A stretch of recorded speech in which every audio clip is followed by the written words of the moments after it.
quero convidar você, por favor, para que abra a sua Bíblia no livro do profeta Daniel, capítulo 4 e versículos 34 a 37.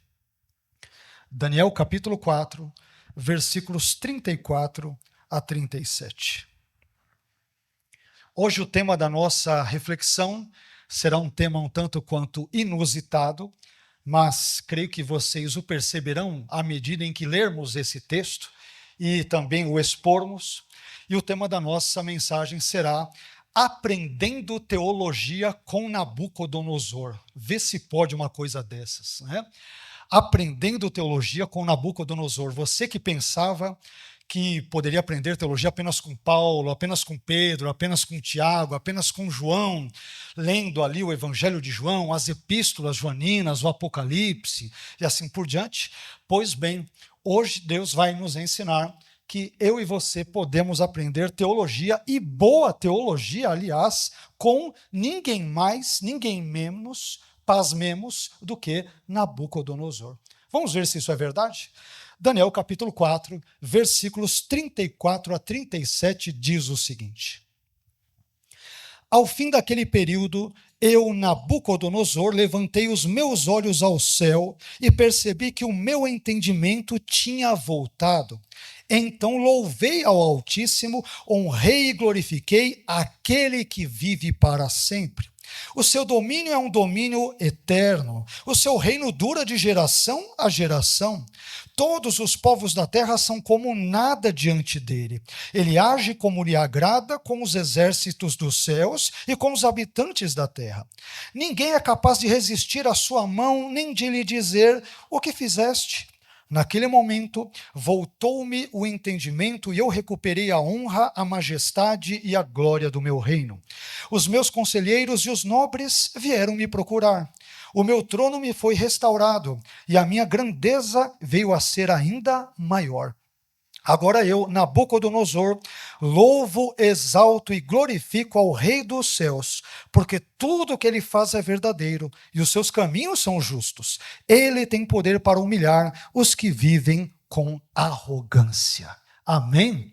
Que texto bendito, vindo dos lábios de alguém que talvez seria a última pessoa a partir de quem nós pensaríamos que poderíamos ouvir algo desse quilate, desse nível aqui bíblico e teológico. Mas vamos pedir ao Senhor que nos fale por meio desse texto. Senhor, eu quero louvar e engrandecer o seu nome.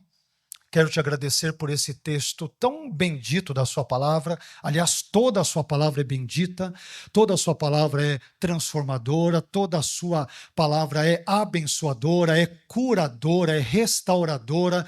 A sua palavra é refrigério para a nossa alma, ela produz esperança no nosso coração, ela nos faz pensarmos que um dia estaremos numa situação, numa condição melhores do que esta em que nós nos encontramos, nesse mundo caído, nesse mundo que é inimigo do Senhor, da sua palavra, do seu reino, dos seus planos. Mas te louvamos porque é por meio da sua palavra, a parte da qual acabamos de ler, que nós sabemos e esperamos e aguardamos novos céus e nova terra nos quais habita a justiça. Senhor, obrigado por esse texto bíblico que pudemos ler e te pedimos que o Senhor nos instrua, que o Senhor fale à nossa mente, fale ao nosso coração por meio dessa passagem bíblica, por meio da exposição da mesma, que nós sejamos assim abençoados. Fique conosco e nos instrua nos seus caminhos, nas suas sendas, nas suas veredas, em nome do seu santo Filho Jesus. Amém. Amém? Deus abençoe. Por favor, podem se assentar.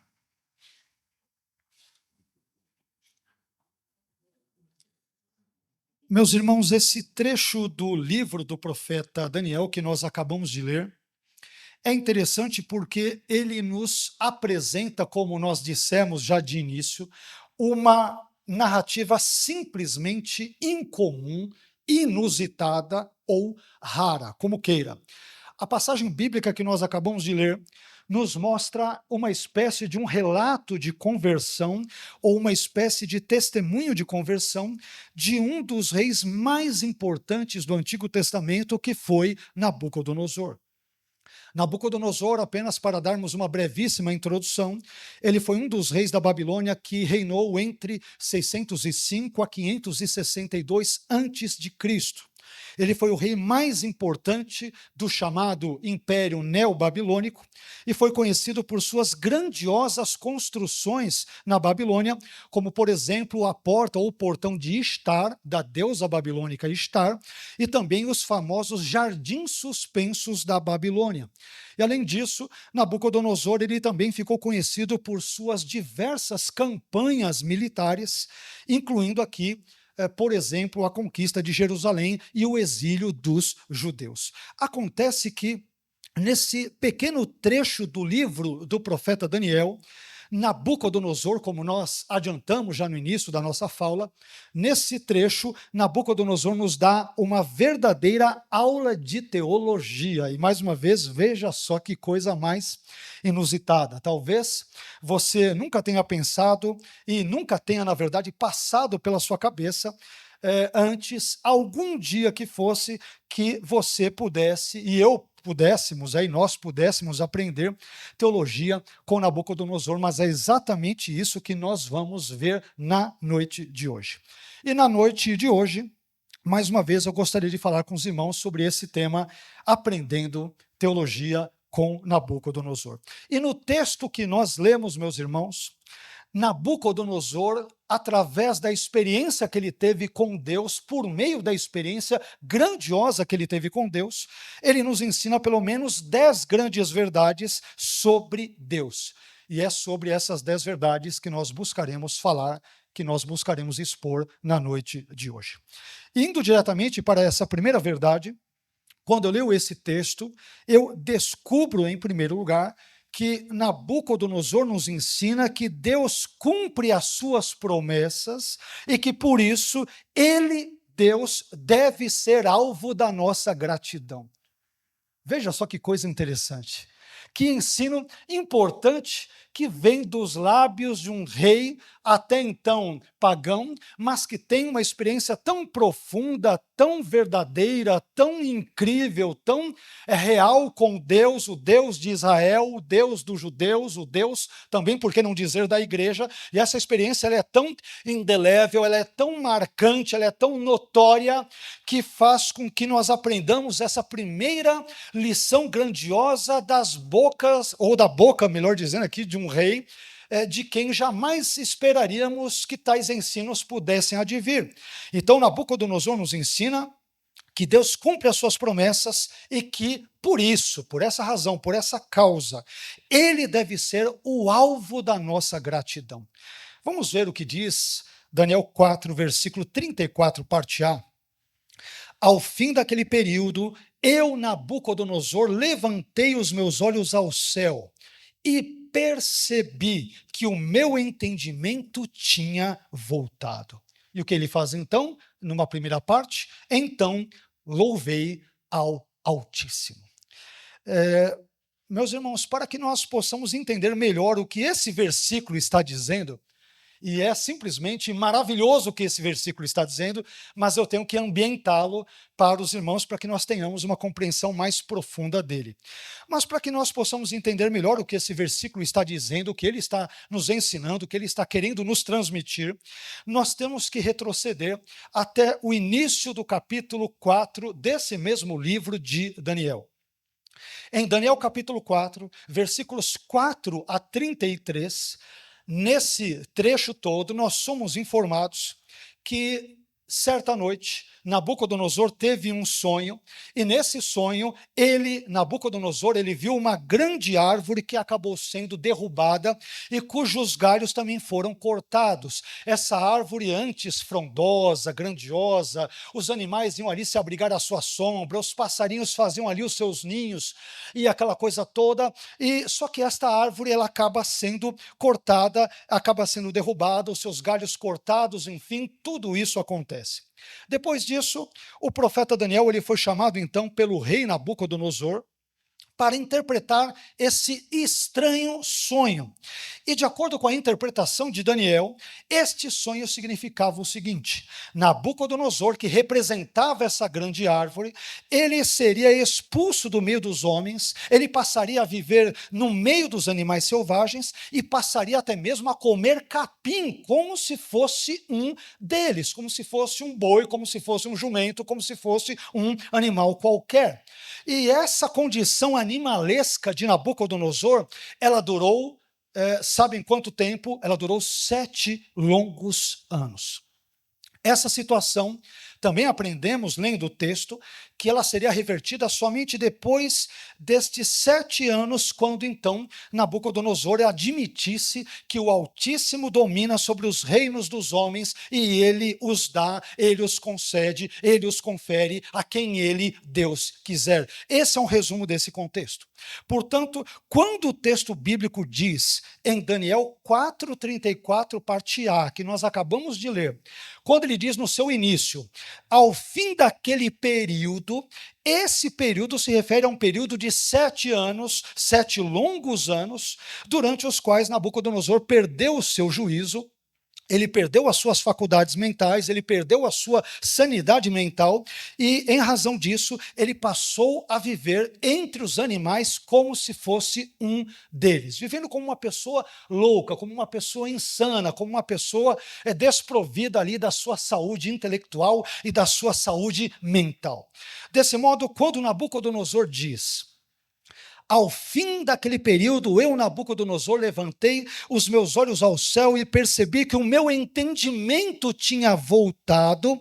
É como se Nabucodonosor estivesse dizendo o seguinte: Deus me disse que depois de 7 anos eu deixaria de viver como um animal e recobraria a minha lucidez. E Deus cumpriu com precisão, com exatidão, aquilo que ele havia dito ao meu respeito. Meus irmãos, Deus é um Deus que cumpre as suas promessas. Ele não é homem para que minta e também não é filho do homem para que se arrependa. E, portanto, se Deus prometeu algo, esse algo haverá de se cumprir, porque Deus, ele é veraz, ele é digno de credibilidade, ele é verdadeiro, ele é santo em absolutamente tudo aquilo que ele diz, tudo que ele faz, tudo que ele promete e, por consequência, tudo aquilo que ele também cumpre. Mas, além disso, observe também que Nabucodonosor, ao ter o seu juízo restabelecido, ao ter a sua sanidade mental restaurada, ele não atribui, veja que coisa interessante, Nabucodonosor não atribui em momento algum a sua cura a nenhuma das várias divindades presentes na Babilônia. Existiam muitos deuses na Babilônia na época de Nabucodonosor. Mas observe que Nabucodonosor não atribuiu a sua cura a Marduk, que era o deus principal da Babilônia, o deus nacional da Babilônia.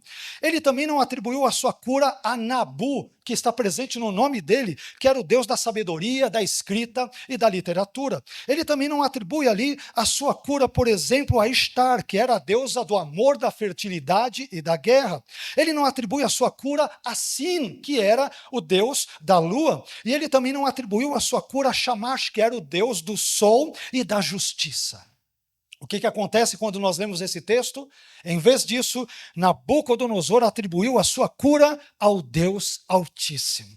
E por meio desse gesto, meus irmãos, quem diria, Nabucodonosor nos ensina que Deus sempre cumpre as suas promessas e que por isso ele deve ser alvo, deve ser objeto da nossa gratidão. Quando eu leio esse texto, é claro que a partir das dicas que eu dei para os irmãos, a partir das informações que dei, a partir da introdução que dei, é interessante nós vermos a postura de um rei até então pagão. Ele tem um coração grato a Deus, porque ele viveu 7 anos como uma pessoa que era desprovida de uma saúde mental, ele viveu como um animal, ele se alimentou como um animal, viveu ao relento, e depois de 7 longos anos, que ele passa por essa experiência tão amarga, tão sofrível, tão adversa, ele descobre que quem prometeu a sua adversidade por causa da sua arrogância foi Deus. Mas quem curou-lhe, quem tirou-lhe daquela situação foi também Deus. É por isso que ele louva o Deus Altíssimo, que é para ele Deus soberano. Dá ou não dá para nós aprendermos uma boa teologia com Nabucodonosor? Olha que coisa interessante. Olha quem Deus usa para nos ensinar, não é isso? Às vezes nós pensamos, não, Deus vai ensinar coisas grandiosas por meio de Paulo, por meio de João, por meio de Pedro. E claro que Deus nos ensina também por meio dessas pessoas, por meio de Isaías, por meio de profetas, Zacarias e tantos outros, até Daniel. Mas Nabucodonosor eu já não aguento, eu não suporto, é demais para mim. Mas, irmãos, Deus usa quem quer a fim de revelar a sua vontade, a fim de nos instruir, a fim de abençoar o seu povo, porque Ele é soberano e Ele usa quem quer e age na vida de quem Ele bem entender. Mas isso nos faz ir para um segundo ponto e vamos continuar a aprender teologia com Nabucodonosor. Em segundo lugar, Nabucodonosor nos ensina que Deus é eterno. Olha só, mesmo na Babilônia, Nabucodonosor fez algumas aulas de teontologia. Deus revelou-lhe, por meio da sua experiência amarga, sobre o ser de Deus, sobre a natureza de Deus. E, portanto, a segunda coisa que Nabucodonosor nos ensina é que Deus é eterno. Deus é eterno. Vamos ver isso? Daniel 4:34, parte B. Honrei e glorifiquei aquele que vive para sempre. Olha quem Deus é para Nabucodonosor. Perceba, meu irmão, que para Nabucodonosor, Deus não é um ser finito, Deus não é um ser provisório, Deus não é um ser breve, Deus não é um ser efêmero, Deus não é um ser temporário, e Deus não é um ser que possui um prazo de validade, muito pelo contrário. Para Nabucodonosor, Deus é aquele que vive para sempre. Ele tem um senso da eternidade de Deus, ele sabe que Deus é eterno, ele sabe que o agir de Deus é eterno, ele sabe que Deus é grandioso, e naquela sua descoberta de Deus, ele entende que o Deus que o puniu pela sua arrogância, mas que ao mesmo tempo graciosamente restabeleceu-lhe a saúde, é um Deus que é eterno. Ele está acima do tempo, está acima de todas as coisas. E este é um segundo ensino abençoado que nós aprendemos com Nabucodonosor. Mas em terceiro lugar, Nabucodonosor também nos ensina que Deus exerce um governo duradouro. É interessante que quando ele é curado mentalmente, o argumento dele aqui, a teologia dele, é bem lógica. Ora, se Deus é eterno na sua essência, na sua natureza, o governo desse Deus também é duradouro. Ele vai acompanhar a existência de Deus para sempre. Perceba a lógica que há. Antes, ele ficou desprovido da sua mentalidade, do seu são juízo, viveu como um animal, comeu como um animal, agia como um animal, perdeu a sanidade mental, mas quando ele a recobra, perceba que até a maneira dele se dirigir a Deus segue uma lógica. Claro que uma lógica bíblica, uma lógica teológica, uma lógica divina, mas segue uma lógica. Então, em terceiro lugar, Nabucodonosor nos ensina que Deus exerce um governo duradouro. Veja o que diz, por favor, Daniel 4:34, parte C, a última parte do versículo. O seu domínio, o domínio de Deus, o seu domínio é um domínio eterno. E o seu reino dura de geração a geração.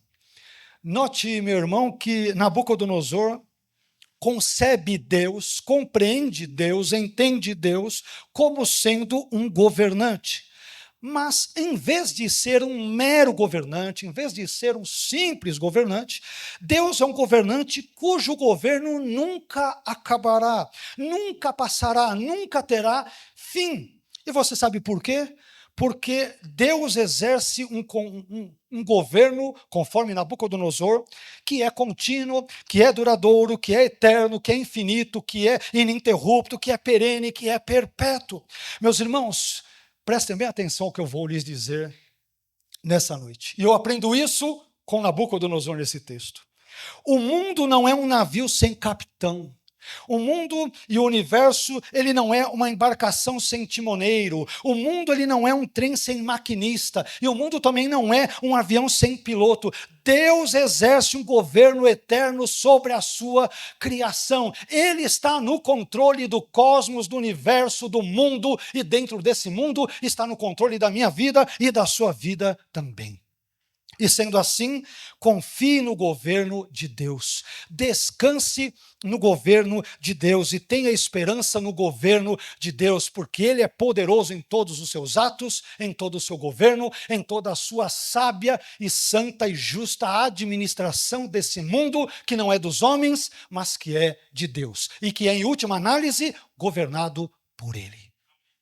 Quanta coisa nós aprendemos com Nabucodonosor. Quanta coisa.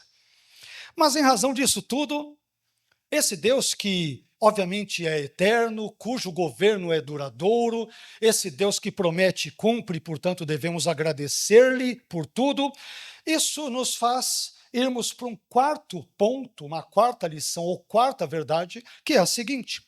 Em quarto lugar, Nabucodonosor nos ensina que Deus é incomparavelmente grande.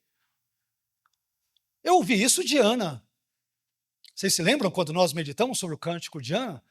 Quando Ana vai dizer, não há santo como o Senhor, porque não há outro além de ti. Eu ouvi isso de Ana. Mas ouvir isso de Nabucodonosor? Vamos ver. Daniel capítulo 4, versículo 35, parte A. Todos os povos da terra são como nada diante dele. São nada. Todos os povos. Evidentemente, ele está incluindo o povo dele, o povo babilônico. Todos os povos juntos não são nada diante desse Deus que é eterno, que fala e cumpre, a quem devemos agradecer, que governa todas as coisas de forma contínua. Esse tipo de Deus, ele é incomparavelmente grande. Nenhum dos povos se compara a ele. Aliás, todos os povos são como nada diante da grandeza desse Deus. Dias atrás eu estava conversando com alguns irmãos aqui da igreja, aliás, no nosso último culto de domingo aqui de ceia, no momento do almoço, e naquela ocasião eu mencionei para os irmãos uma famosa fotografia do planeta Terra que foi tirada pela sonda espacial Voyager 1 em 1990, e esta fotografia da Terra ela foi tirada a 6 bilhões de quilômetros da Terra, 6 bilhões de quilômetros da Terra. E essa foto ela ficou conhecida na ciência como o pálido ponto azul. Depois vocês podem pesquisar isso com mais calma, com mais detalhes na internet. O pálido ponto azul. E por que tem esse nome? Porque da perspectiva dessa sonda, o planeta Terra, de fato, não passa de uma espécie de um pálido ponto azul flutuando como se estivesse perdido no meio do espaço. Meus irmãos, e quando nós olhamos para essa imagem da Terra, nós percebemos pelo menos duas coisas, muito óbvias, mas que devemos perceber e devemos ter consciência disso. Primeira coisa, o planeta Terra e, portanto, seus moradores, de fato, não são absolutamente nada diante da vastidão do universo. Essa é uma imagem que é assustadora. Eu poderia até a qualquer hora prepará-la aqui, trazê-la. Vocês vão ver que equivale, grosso modo, a um desses pontinhos. Claro que dentro dessa arte aqui, que vocês estão vendo, dessa espécie de brilho de estrelas, aqui tem muitos pontos. Pois bem, um desses pontinhos aqui, no meio do vazio do espaço, é o que é o planeta Terra, visto a bilhões ali de distância a partir desses equipamentos, desta sonda.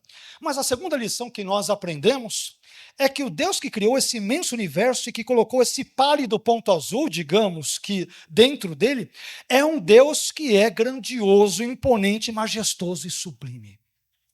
Nós não somos nada, nada.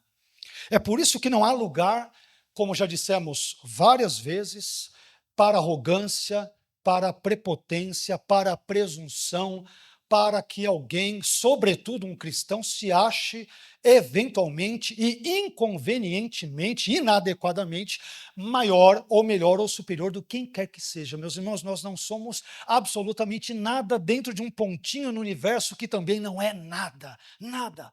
Então, quando eu olho para essa descrição de um rei, até então pagão, e a descrição que ele dá da humanidade ou do planeta Terra, comparando-se com o Criador, é perfeita. É perfeita. Quando Nabucodonosor diz: todos os povos da terra são como nada diante dele. Isso é muito importante porque faz-nos ver ou faz-nos ter, pelo menos nós deveríamos ter, uma perspectiva correta de nós mesmos e, ao mesmo tempo, uma perspectiva correta de Deus.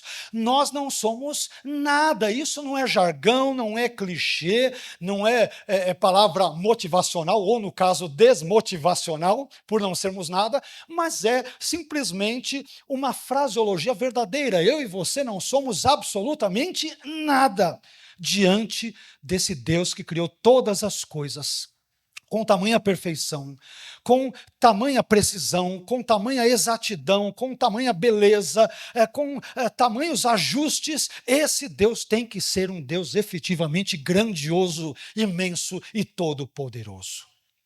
Mas isso faz com que avancemos um pouco mais e aprendamos, em quinto lugar, que Nabucodonosor nos ensina que Deus é soberano no seu agir. Quanta coisa importante em teologia que a gente aprende de um rei até então pagão. Mas quando teve uma experiência com Deus, olha o que ele vai e diz. Olha como é importante a experiência com Deus. Se não fosse essa experiência traumática, mas ao mesmo tempo restauradora na vida de Nabucodonosor, certamente eu imagino que nós não teríamos aqui escritas essas belíssimas palavras nesse texto, por exemplo, de Daniel. Talvez nunca soubéssemos delas, jamais saberíamos delas. Mas veja bem, Daniel 4:35, parte B. Nabucodonosor ainda está falando sobre Deus. Ele diz: ele, isto é, Deus, age como lhe agrada, com os exércitos dos céus e com os habitantes da terra. Ele age como lhe agrada em qualquer contexto do cosmos. Tanto o contexto celestial, e quando ele cita aqui os exércitos, certamente ele tem em mente anjos, querubins, serafins, arcanjos, enfim, todos os seres sobrenaturais ou celestiais ou angelicais, criaturas de Deus, criados por Deus, e também todos os habitantes da terra. Ele age como lhe agrada, Deus age como lhe agrada, diz Nabucodonosor. Irmãos, o Deus da Bíblia é soberano. Aliás, cantamos isso agora há pouco, minutos atrás, em um dos cânticos. E quando nós dizemos que Deus é soberano, nós queremos dizer, em outras palavras, que Deus exerce o poder e a autoridade supremo sobre todo o universo. É isso. Se você pegar um dicionário e pegar as conceituações fundamentais do termo soberania, você descobrirá que um soberano é alguém que exerce poder e autoridade supremos. No caso de Deus, supremos sobre tudo e sobre todos, isto é, sobre o universo. Contudo, uma informação aqui se faz necessária.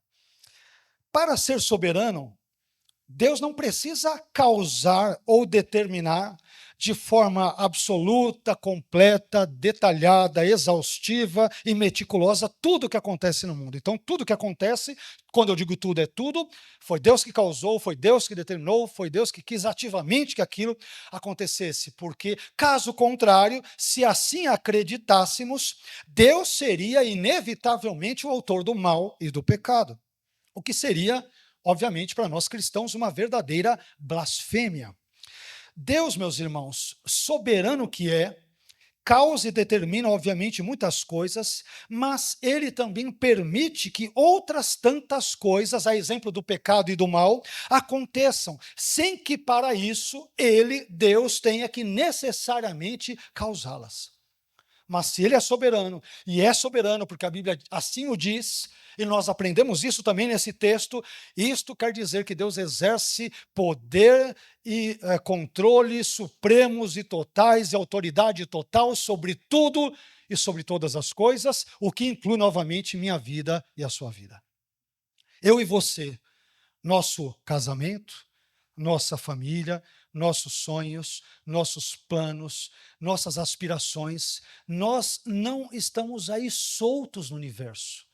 como se fôssemos entes independentes, criaturas autônomas, autossuficientes, mandamos no nosso próprio nariz, na nossa vida e assim por diante. Meus irmãos, existe um legislador supremo, existe um Deus soberano, cuja palavra, cuja autoridade, cuja vontade é sobre tudo e sobre todos. Este é o Deus desse trecho bíblico aqui de Nabucodonosor, é o Deus do profeta Daniel, é o Deus da igreja, é o Deus da história, é o Deus do cosmos, é o Deus do universo.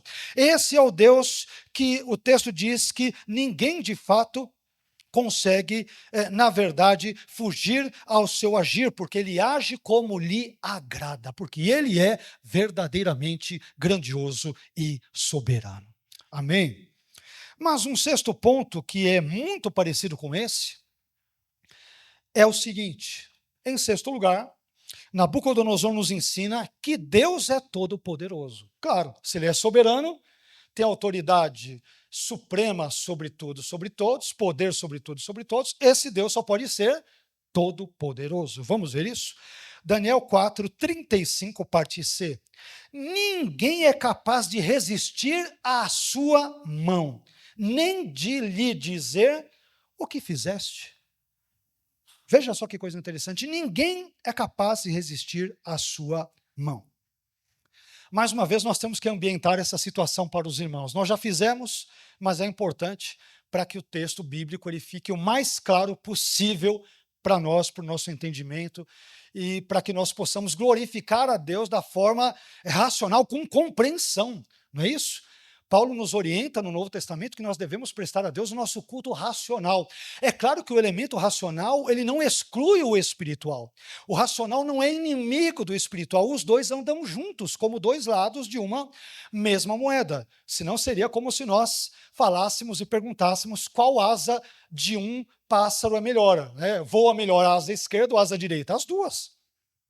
Arranca a asa direita para você ver, ele vai ficar rodando ali, voando em círculos. E a direita é a mesma coisa. Então, o culto racional não exclui o elemento espiritual e o elemento espiritual não exclui, por sua vez, o racional. As duas coisas andam juntas. Aliás, é importante para que sejamos seres espirituais, para que nós compreendamos mais a Deus e a sua palavra, para podermos amá-lo e podermos entender melhor o seu agir, por exemplo, também espiritual, por meio da sua própria palavra. Mas Daniel 4, 35, parte C diz: ninguém é capaz de resistir à sua mão, nem de lhe dizer o que fizeste. Aqui, quando Nabucodonosor diz que ninguém é capaz de resistir à sua mão, ou seja, à mão de Deus, que é uma metáfora, é uma sinedo, que é uma figura de linguagem ali, para a ação de Deus, o agir de Deus, o movimentar de Deus e assim por diante, Nabucodonosor ele está se referindo especificamente à sua própria experiência, à sua experiência pessoal, a experiência pessoal de Nabucodonosor. E que experiência pessoal é essa? Essa experiência envolve aquilo que nós dissemos antes.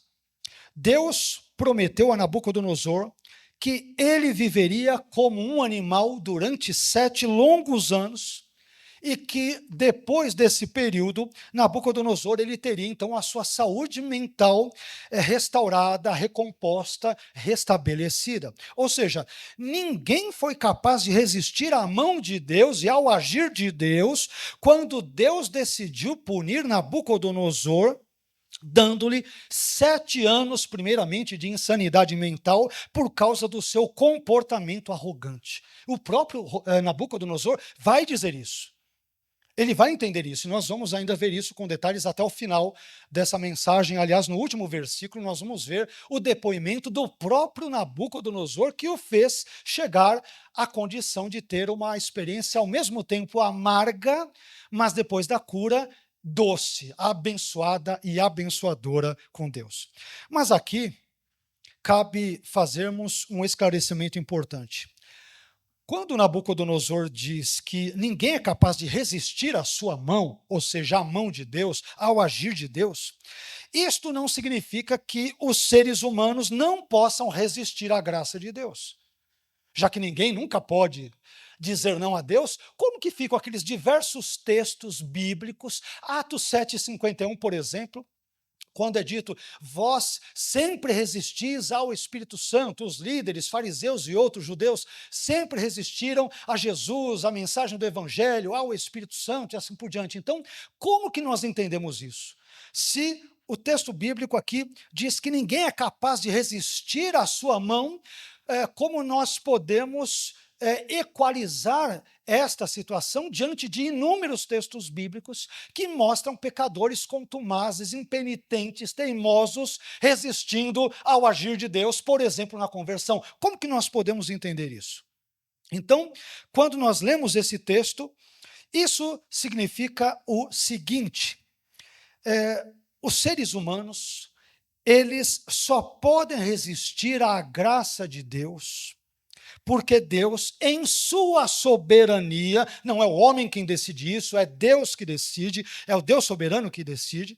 Então, diante desse caso, os seres humanos, quando resistem à graça de Deus, só podem fazê-lo porque Deus, na sua soberania, ele decidiu que os seres humanos poderiam fazê-lo. Isso é uma decisão divina, não é algo que vem do homem, é algo que vem de Deus. Aliás, caso contrário, ninguém jamais poderia resistir a Deus e à sua vontade se Deus não o permitisse. Não é isso? De modo que se Deus é resistido, quando, por exemplo, o evangelho é pregado, se as pessoas dizem não ao evangelho, se as pessoas dizem não a Cristo, se as pessoas dizem não à salvação, se elas dizem não à vida eterna, é porque Deus soberano que é, não é o homem que é soberano, mas é Deus quem facultou-lhes, quem concedeu-lhes aos homens essa capacidade de dizer não a ele. Em suma, nós aprendemos com Nabucodonosor que Deus é todo-poderoso e que, portanto, ninguém pode resistir à sua mão. E quando eventualmente alguém resiste, nos contextos que eu citei, isso ocorre porque o Deus soberano permitiu isso. E não porque o homem seja autônomo, porque o livre-arbítrio do homem seja maior do que Deus, ou caricaturas semelhantes a estas ou algo do gênero. Mas, em sétimo lugar, quando eu leio esse texto, eu também descubro que Nabucodonosor nos ensina que Deus deve ser conhecido através do nosso testemunho. Falo, meu Deus, nunca pensei que eu aprenderia isso com Nabucodonosor. Olha o que eu aprendo com Nabucodonosor. Que Deus deve ser conhecido através do nosso testemunho. Vamos ver isso? Versículo 36, penúltimo versículo. Naquele momento, voltou-me o entendimento. Nabucodonosor está se referindo àquele momento depois dos 7 anos, em que ele viveu como animal, comendo capim, vivendo de fato entre os animais. Depois de 7 longos anos, ele tem uma experiência de mudança, ele é profundamente restaurado por Deus. Então, ele começa a testemunhar. Olha só, naquele momento, voltou-me o entendimento. E eu recuperei a honra, a majestade e a glória do meu reino. Os meus conselheiros e os nobres vieram me procurar. O meu trono me foi restaurado e a minha grandeza veio a ser ainda maior. Quando que aconteceu isso, ô Nabucodonosor? Quando Deus, que me puniu por causa da minha arrogância, esse mesmo Deus me restaurou e me devolveu a sanidade mental e a minha vida foi abençoada e eu agradeço a Deus, por quê? Porque isso foi obra de Deus na minha vida. Olha o testemunho dele. Olha que coisa interessante. Meus irmãos, uma das melhores maneiras que temos de proclamar a nossa fé às pessoas é testemunhar às pessoas aquilo que Deus fez e continua a fazer na nossa vida. Essa é uma das formas mais eficazes. E por mais incrível que isso pareça, como nós dissemos, foi exatamente isso que Nabucodonosor fez aqui. Nesse versículo, Nabucodonosor ele repete, de certa forma, aquilo que ele já havia dito no início do versículo 34, sobre o qual nós já falamos, e ele acrescenta ainda alguns outros detalhezinhos aqui. Mas aqui em Daniel 4:36, Nabucodonosor, ele enfatiza a poderosa restauração que o Altíssimo, o Deus Altíssimo, realizou na vida dele. E, de forma geral, meus irmãos, isso é um resumo do que significa testemunhar a fé cristã. O que significa, grosso modo, testemunhar a fé cristã? O que isso quer dizer? Testemunhar a fé cristã nada mais é do que proclamar às pessoas a poderosa restauração que o Deus Altíssimo realizou em nossa vida. Isso é testemunhar a fé cristã, não é isso? Testemunhar a fé cristã é dizer para as pessoas: olha, antes de me converter, eu era um pecador perdido, mas agora eu sou um pecador achado, porque Cristo me achou. Na grande seção de achados e perdidos do mundo. Eu estava perdido, Cristo foi com a sua graça, com o seu amor, e ele me achou. Antes eu era um pecador desesperançoso, mas agora eu sou um pecador cheio de esperança, porque Cristo, entre outras coisas, me prometeu o dom da vida eterna. Antes eu era um pecador que caminhava a passos largos em direção ao inferno, mas agora eu sou um pecador que caminha em direção ao céu, em direção à eternidade, porque Cristo me amou de tal maneira que ele se entregou por mim. A minha vida mudou quando Deus Altíssimo começou a agir na minha vida, ela nunca mais foi a mesma. Esse é o testemunho cristão. Esse foi o testemunho de Nabucodonosor. Quando eu leio esse texto, meus irmãos, eu me emociono, porque eu vejo onde a graça de Deus vai. Ela vai atrás de um rei babilônico que era cruel, que era um tirano, que era um déspota, que era um sujeito que, sabe, muito ruim, um senhor idólatra. Mas não há pecador, por maior que seja páreo à graça de Deus, ao amor de Deus e à misericórdia de Deus. E eu e você estamos aqui nessa noite como exemplo, porque nós fomos achados por Jesus. Ele nos encontrou e é por isso que nós somos transformados, porque ele agiu na nossa vida. Mas em oitavo lugar, eu também aprendo mais com Nabucodonosor. São 10 lições. Estamos chegando aqui quase aqui na antepenúltima. Em oitavo lugar, Nabucodonosor nos ensina que Deus deve ser adorado. Aqui é o beabá da vida cristã, né? Deus deve ser adorado. Vamos ver onde nós encontramos isso? Daniel 4, 37, parte A. No último versículo, parte A. Agora eu, Nabucodonosor, quem está falando é ele. Eu, Nabucodonosor, louvo, exalto e glorifico ao Rei dos céus. Esse homem é crente. É crente. Mas quem está dizendo isso, pastor? É Paulo? Não. É Davi num dos salmos? Não. Não foi Paulo depois da estrada de Damasco? Não, é Nabucodonosor. Não, pastor, não é possível. Deixa eu ler de novo isso aqui. Sim. Você pensa que Deus alcança só você? Ele alcança pessoas como Nabucodonosor. Agora eu, Nabucodonosor, louvo, exalto e glorifico ao Rei dos céus. Aqui, meus irmãos, nós devemos fazer uma simples, mas importante pergunta. Por que Nabucodonosor adorou ao Deus de Israel? E a resposta é: Nabucodonosor adorou ao Deus de Israel porque ele certamente pensou. Ora, um Deus que prometeu que eu viveria como um animal durante 7 anos e que depois disso eu teria minha saúde mental restaurada e que cumpriu tudo isso.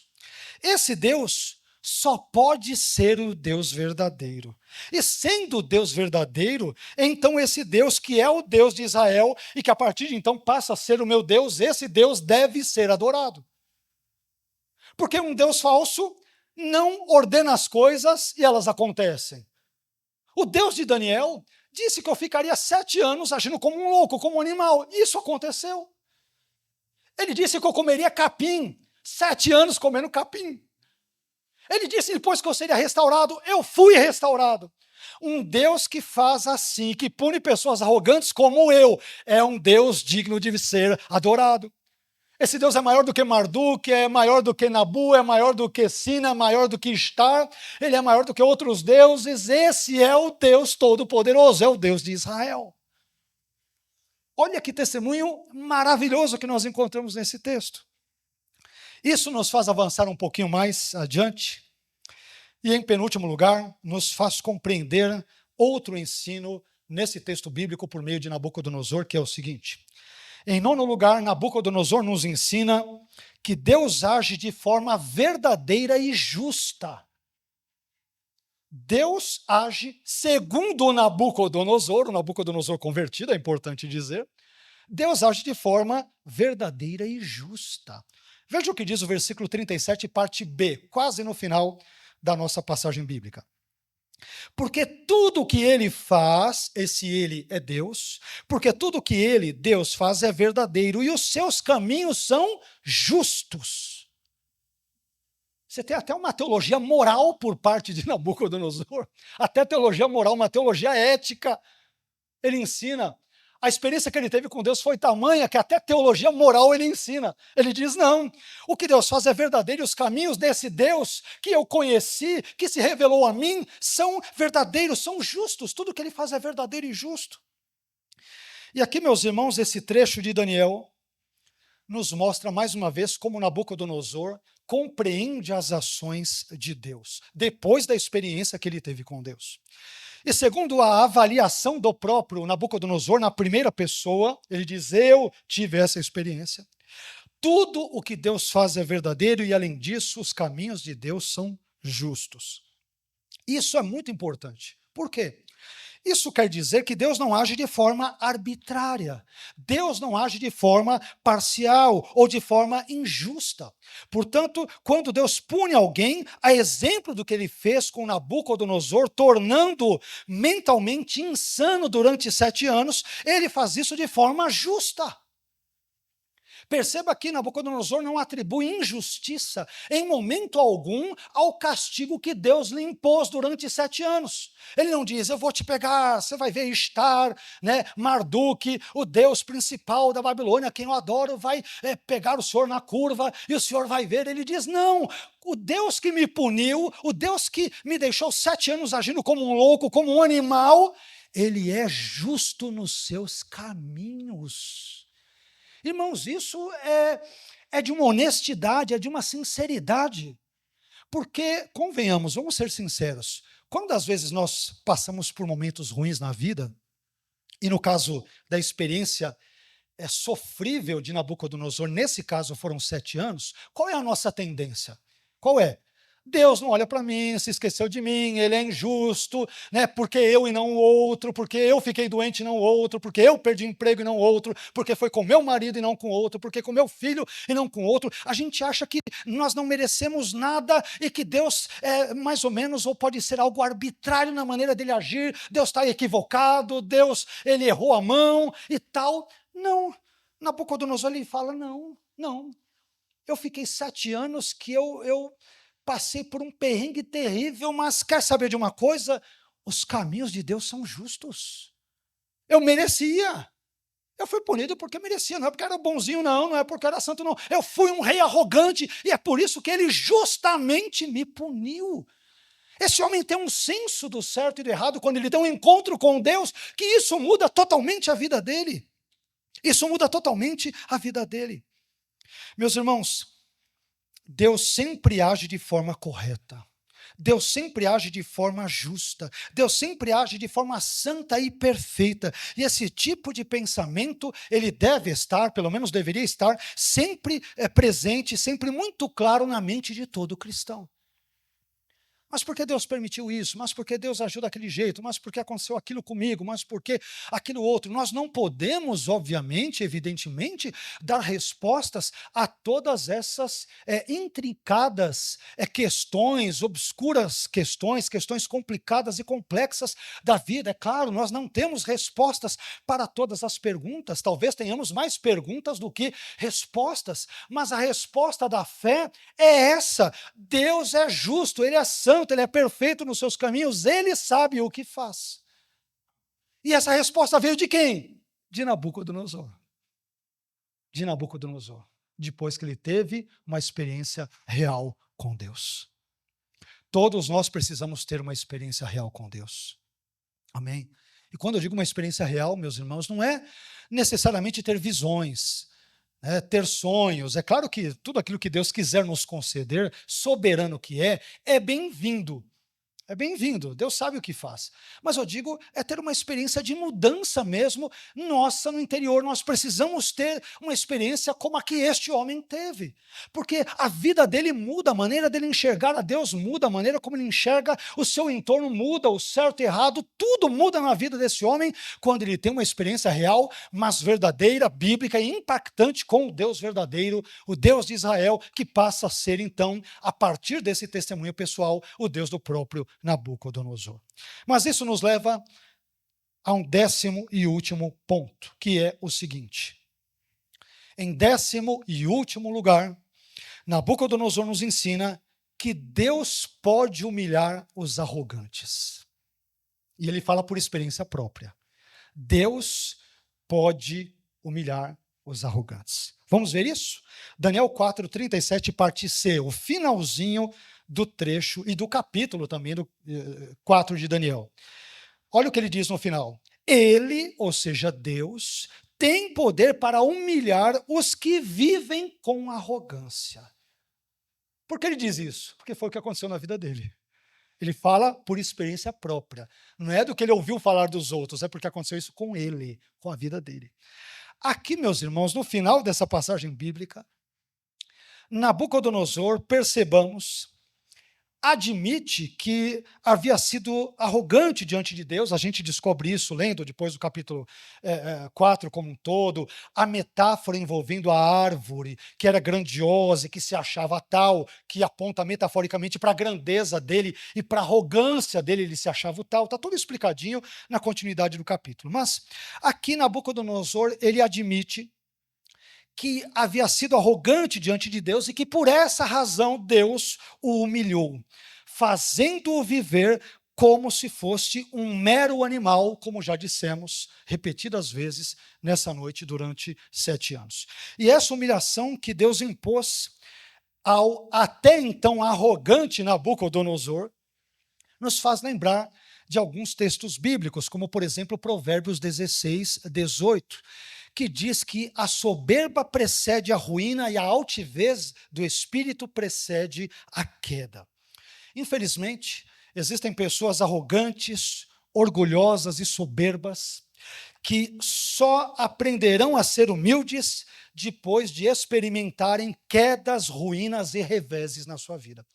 Tem gente que só vai aprender a lição da humildade quando levarem determinados tombos, às vezes tombos altos, às vezes tombos doloridos, às vezes tombos difíceis, fortes, danosos, porque só assim o sujeito vai aprender que ele não é absolutamente nada nessa vida, mas Deus é tudo. E foi exatamente isso que aconteceu com Nabucodonosor. Ele aprendeu da pior forma que Deus pode humilhar aqueles que vivem com arrogância e que se acham os tais. Portanto, meus irmãos, não nos esqueçamos, aproveitando esse contexto, do precioso conselho que Pedro nos deu em 1 Pedro 5,5, quando ele disse que Deus resiste aos soberbos, mas dá graça aos humildes. Amém? Bem, eu gostaria de concluir essa mensagem sobre Daniel 4, versículos 34 a 37, extraindo, diante de tudo que nós expusemos, eu gostaria aqui de compartilhar com os irmãos 3 breves lições para a nossa vida. 3 breves lições. Poderíamos extrair várias outras, mas essas 3 vão abranger muito bem aquilo que nós expusemos na noite de hoje. Primeira lição. Às vezes, o sofrimento pode exercer um papel pedagógico na nossa vida. Às vezes, o sofrimento pode exercer um papel pedagógico na nossa vida. Tem lições, meus irmãos, na vida que nós não vamos aprender de outra forma. Só vamos aprender quando passarmos pela escola do sofrimento. É apanhando, é sofrendo, é com dor, é experimentando injustiça e um monte de coisas. É aí que nós vamos aprender certas coisas que de outra forma talvez jamais aprenderíamos. Observe que os 7 anos durante os quais Nabucodonosor ele perdeu a sua sanidade mental e passou a viver como se fosse um animal, lhe ensinaram 2 grandes verdades. Primeira verdade, que ele, Nabucodonosor, era uma pessoa frágil. Ele se achava o tal, Eu sou o rei do Império Neobabilônico. Eu construí os jardins suspensos da Babilônia. Eu levei os judeus exilados. Eu sou o cara. Eu sou o mestre na arte da guerra, de todas essas coisas todas. Não. A situação dele, o sofrimento dele, os 7 anos, quando ele passa a viver como animal, ensinaram-lhe que ele era simplesmente um homem. E mais que um homem frágil. Lição importante ou não? Mesmo no nosso meio, tem crente que se acha, ele acha o super crente, né? Tem a capinha, né, que coloca ali aí nas costas, só faltava colocar como o super-homem, que ficaria horrível, a cueca em cima ali da calça, aí ficaria horrível, né? Mas tem gente que se acha o tal. Mas a primeira coisa aqui que Nabucodonosor aprendeu com a sua enfermidade, com a sua doença, com a sua insanidade mental, é que ele, Nabucodonosor, era uma pessoa frágil. E a segunda coisa que ele aprendeu, maravilhosa também, é que Deus é grandioso. E que Deus também nos ajude, meus irmãos, a aprendermos essas mesmas lições. Nós somos frágeis, mas servimos a um Deus que é grandioso e é todo-poderoso. Sabe como que Nabucodonosor chegou a essas lições? Depois que sofreu durante 7 anos. Tem gente que só aprende que Deus é Deus depois que amarga, perde emprego, dá problema no casamento, dá na família, é não sei quem que se envolve com drogas, é não sei quem que acontece aquilo. Tem que passar por um monte de processos sofríveis, doídos, para entender Deus. Eu estava errado. Eu não sou nada. Eu sou um monte de nada. Elevado ao triplo carpado do quadrado do nada. Eu não sou nada. Mas o Senhor é Deus. O Senhor é todo-poderoso. Eu dependo de Ti. Eu preciso de Ti. Eu dependo da Sua graça. Preciso do Seu amor, do Seu carinho, da Sua amizade, do Seu perdão. Eu preciso da cruz. Eu preciso da vida eterna que é em Cristo. Eu preciso do Espírito Santo. Eu preciso de Ti, Senhor. Às vezes, só o sofrimento e a dor nos farão entender esse tipo de lição. Então, meu irmão, querendo ou não, quando nós não queremos, mas Deus, vez por outra, nos matricula na escola do sofrimento. Por mais que não queiramos. Não, pastor, esse tipo de aula eu dispenso, esse tipo de disciplina eu não quero, mas tem pessoas que Deus tem que matricular à força, porque senão elas não aprendem que não são nada nesse mundo. Elas se acham as tais. Segunda lição. Uma teologia que não veja Deus como um ser absolutamente grandioso é uma teologia deficiente que deve ser descartada. Sabe com quem eu aprendo isso? Com Nabucodonosor. É incrível. Eu olho para isso que eu falo, não é possível. Né? Deus usa quem Ele quiser mesmo, não tem jeito. Mas eu vou repetir, uma teologia que não veja a Deus, que não encare a Deus, que não enxergue a Deus como um ser absolutamente grandioso, essa teologia é deficiente e, portanto, ela deve ser descartada. Uma teologia que vê Deus como um deusinho qualquer, um Deus impotente, um Deus que não conhece o futuro, como o teísmo aberto, o futuro pega Deus de surpresa, de calças curtas, coitado, Deus não sabia que o homem cairia no pecado e tal. Uma teologia dessa não nos serve. Nós rejeitamos uma teologia dessa. Ou quaisquer teologias similares que não venham a refletir o ensino bíblico, nós rejeitamos isso. E aí, veja só que interessante. Observe que Nabucodonosor, depois da experiência grandiosa que ele teve com Deus, ele concebeu Deus com os mais elevados termos. Para Nabucodonosor, Deus é o Altíssimo, Deus é aquele que vive para sempre, Deus é aquele cujo domínio e o reino são eternos, e Deus é aquele que deve ser louvado, exaltado e glorificado. Isso é uma verdadeira aula de teologia, e boa teologia. Que tipo de teologia você tem defendido, meu irmão? Será que nós cremos num Deus que é impotente? Deus pode ouvir certas orações, outras Ele não pode. Ele é um coitadinho. Afinal de contas, tem 8 bilhões de pessoas quase no mundo. Se Deus parasse para ouvir as orações de todo mundo, não daria. Haja anjo para anotar, os anjos delivery para Deus enviar para atender pedido aqui e ali. Meu irmão, Deus é todo poderoso.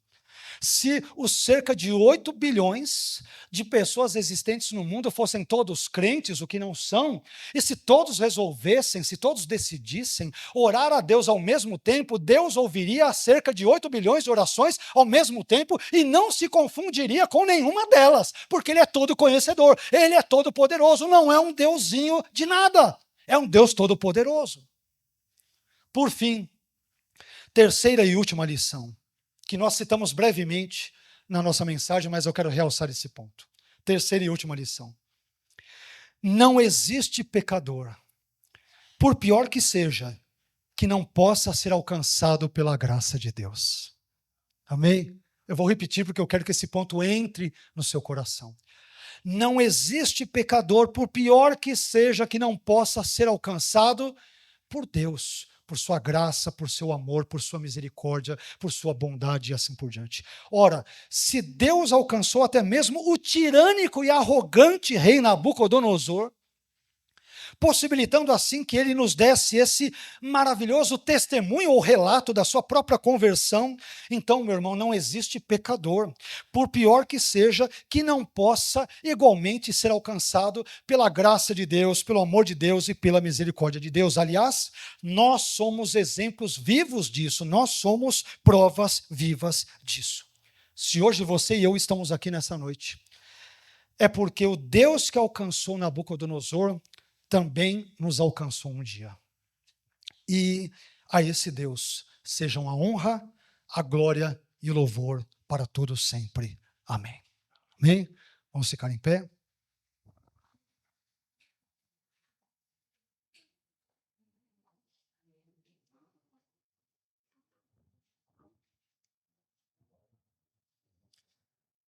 Eu não sei se você já tinha lido esse texto, e se já o leu, se você já o leu com essa perspectiva, a partir da qual nós podemos ter uma verdadeira aula de teologia, podemos aprender teologia com um personagem bíblico muito estranho, muito inusitado, que foi Nabucodonosor.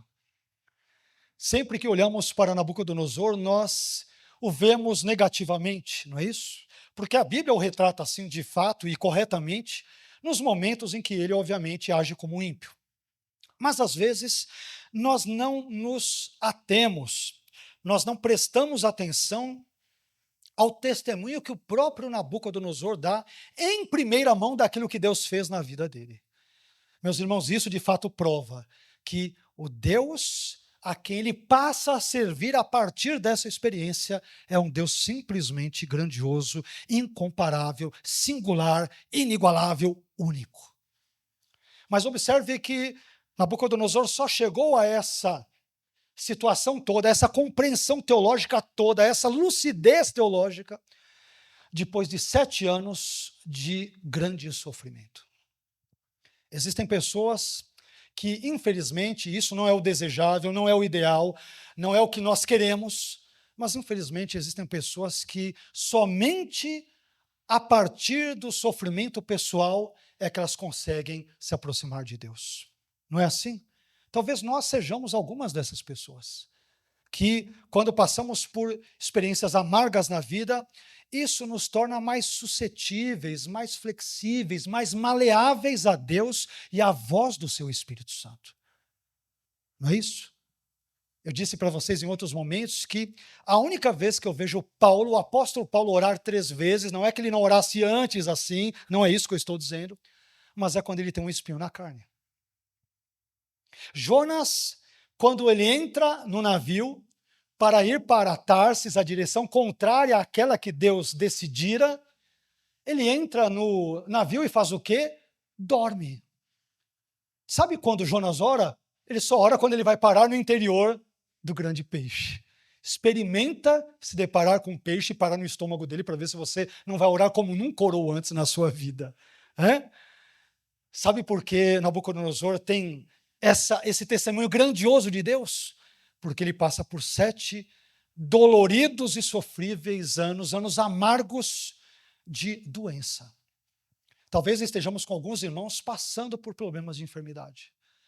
Talvez passando por problemas no casamento, Problemas na família, problemas na finança, problemas em outras tantas áreas. Quem de nós está imune aos problemas nesse mundo, meus irmãos? Mas o que eu gostaria de chamar a sua atenção nessa noite é para que eu e você prestássemos atenção nos problemas e sofrimentos que nos cercam, que muitas vezes Deus permite que passemos por eles, ou às vezes Deus os envia, por que não dizer a nós? Muitas vezes o intuito não é o nosso mal, mas é para que nós nos aproximemos de Deus, para que nós o compreendamos melhor, para que nós tenhamos experiências com Ele que de outra forma jamais talvez teríamos. Talvez teríamos. Vamos orar? Senhor, eu quero te agradecer nessa noite por tudo aquilo que o Senhor nos falou, por meio de um texto e de um personagem inusitados.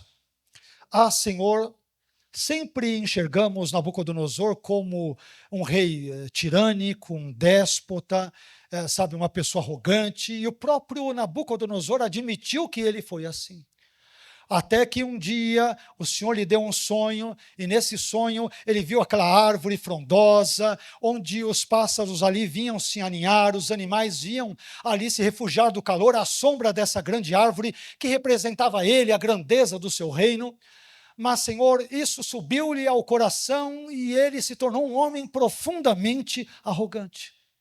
O Senhor então o puniu com um problema mental grave que o perseguiu durante 7 amargos e longos anos da sua vida.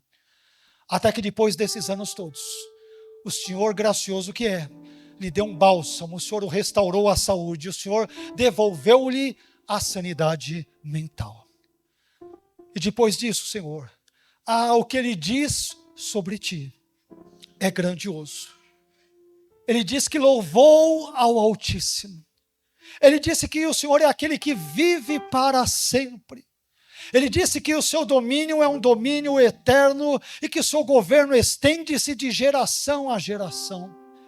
Esse homem, quando teve a sua sanidade mental restaurada, ele admitiu que ele louvava ao Senhor e glorificava ao Senhor e engrandecia ao Senhor, e que todos os povos juntos da terra são como nada diante de ti.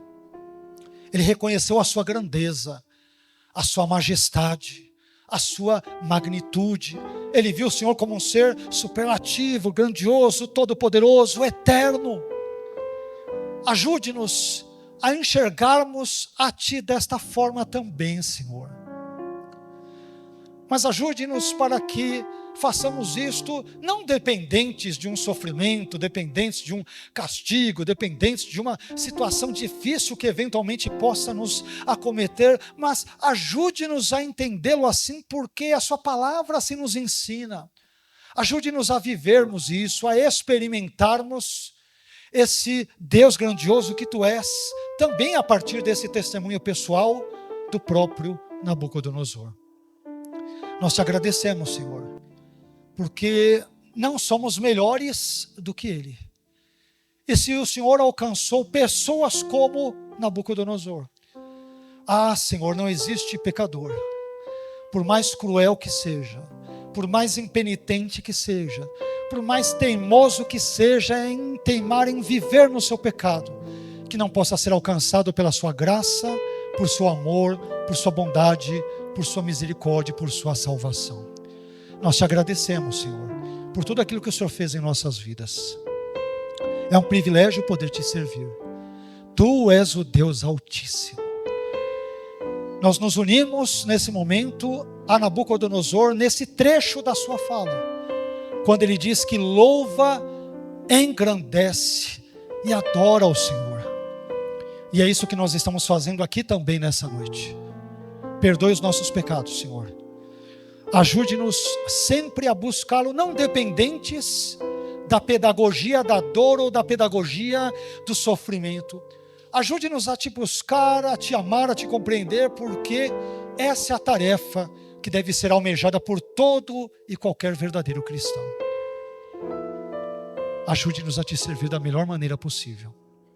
É o que nós te pedimos e agradecemos em nome de Jesus. Amém.